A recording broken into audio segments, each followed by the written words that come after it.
The hospital bed crashed into the wall with a metallic screech as Karen Middleton shoved it aside, the elderly man in the thin gown tumbling onto the cold linoleum floor with a startled yelp. "Excuse me," Karen barked, stepping over the bewildered patient like he was a discarded newspaper. "This is a clear violation of HOA Regulation 47B.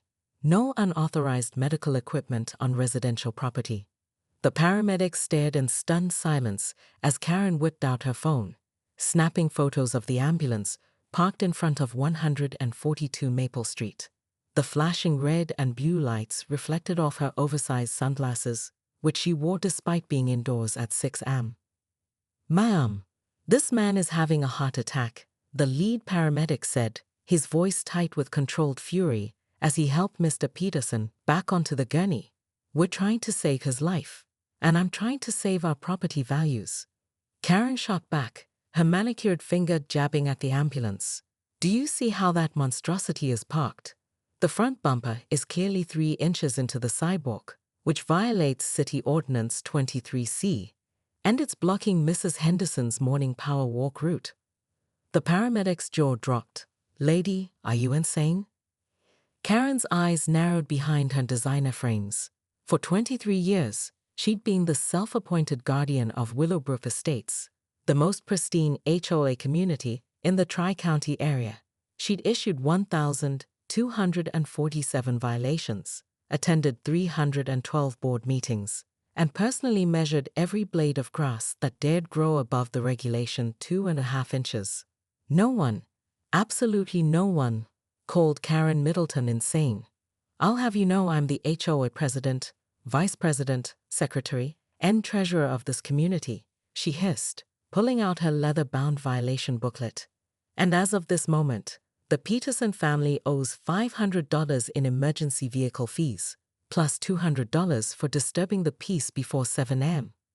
Mr. Peterson groaned weakly from the gurney, clutching his chest. "Karen, please, I'm dying.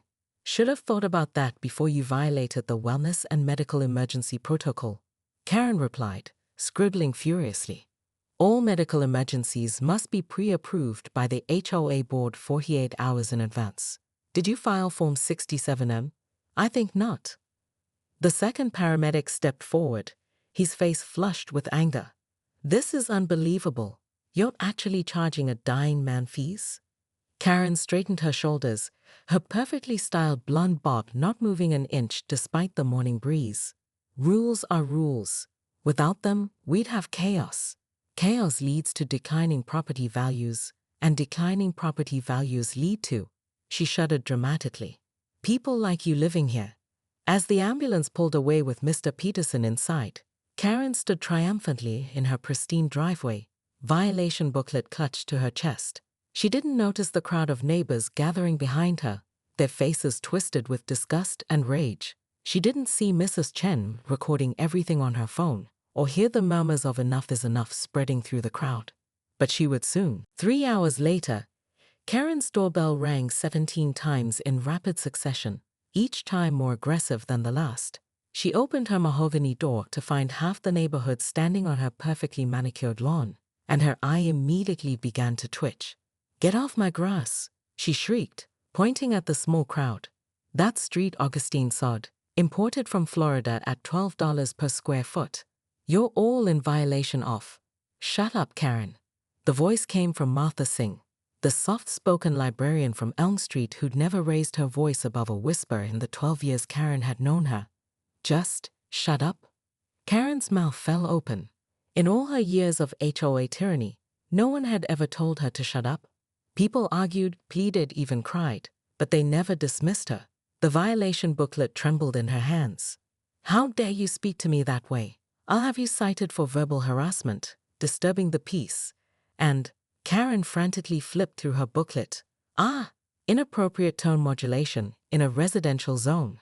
"Harold Peterson died," Martha said quietly, her words cutting through Karen's rant like a blade. "His heart gave out in the ambulance because you delayed treatment by 4 minutes while you measured their bumper placement." The crowd fell silent. Karen's face went pale beneath her foundation. He what?" Karen stammered, her voice smaller now. But that's impossible. I was just enforcing regulations.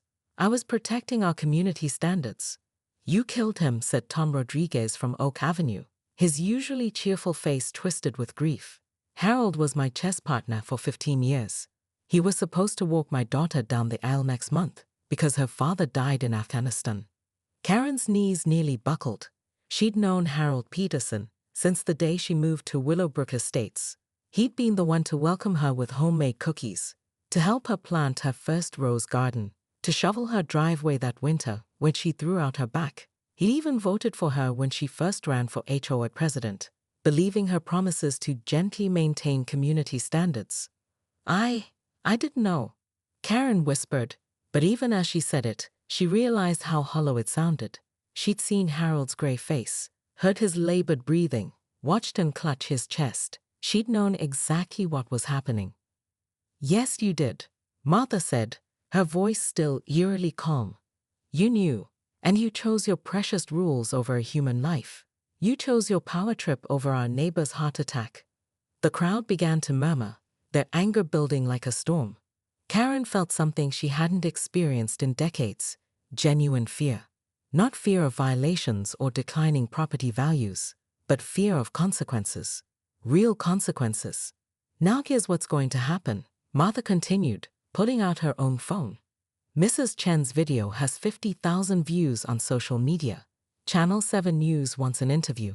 The mayor's office has received 200 complaints about HOA overreach. And Harold's son. He's a lawyer, and he's driving down from Portland as we speak. Karen's phone buzzed. Then again. Then it started buzzing continuously as notifications flooded in.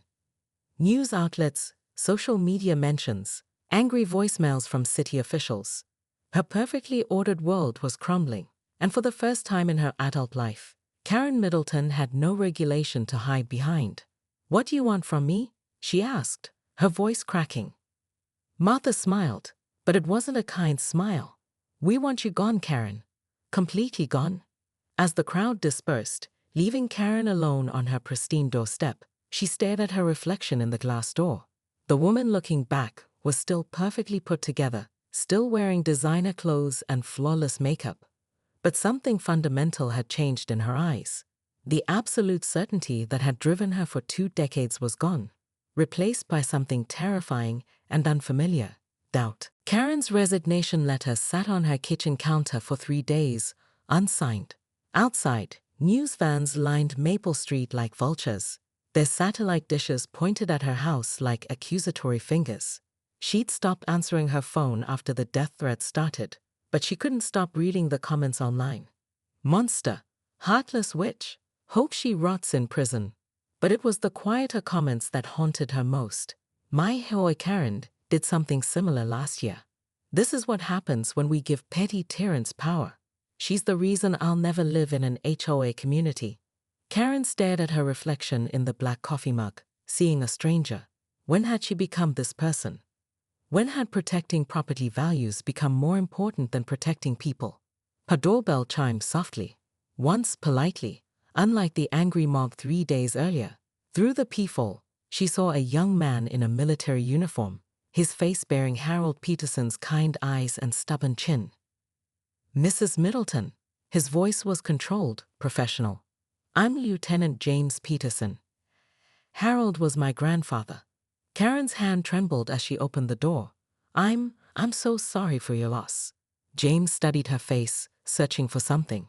May I come in?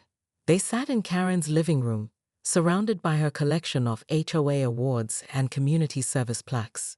The irony wasn't lost on either of them. I expected you to be different, James said finally. Bigger maybe. More obviously evil. Karen let out a bitter laugh. Evil. Yes, I suppose that's what I am. Are you? He asked. Evil, I mean. Or are you just someone who forgot why rules exist in the first place? The question hit Karen like a physical blow. She thought about the early days when she genuinely wanted to help. When she'd organized neighborhood barbecues and volunteered at the food bank. When rules had been tools to build community, not weapons to control it. Your grandfather welcomed me when I first moved here, she said quietly. He helped me plant roses. The same roses I later cited Mrs. Johnson for planting because they were 2 inches taller than regulation height. James nodded. He told me about you. Said you started with good intentions, but power corrupted you. He also said, James paused, seeming to wrestle with something. He said you weren't irredeemable, that underneath all the anger and control, there was still a person who cared. Karen's carefully maintained composure finally cracked. Tears streamed down her face, ruining her makeup for the first time in public since high school. I killed him, she sobbed. I killed a good man because I was so obsessed with being right that I forgot how to be human. Yes, James said simply. You did.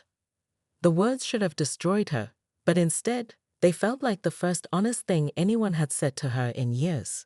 The question is, James continued, standing to leave, what are you going to do now? That night, Karen signed her resignation letter, but she also did something else, something that would have been unthinkable a week earlier. She walked to Harold's house, now empty and dark, and planted a single rose bush in his front garden. It was 3 inches taller than HOA regulations allowed. As she knelt in the dirt, her designer clothes ruined, her manicured nails broken, Karen felt something she hadn't experienced in decades, peace. But as she stood to leave, she noticed a light flickering in the window of the house next door. Someone was watching her, and they were holding a camera. By morning, the video would have 1 million views, and Karen Middleton's real transformation would be just beginning.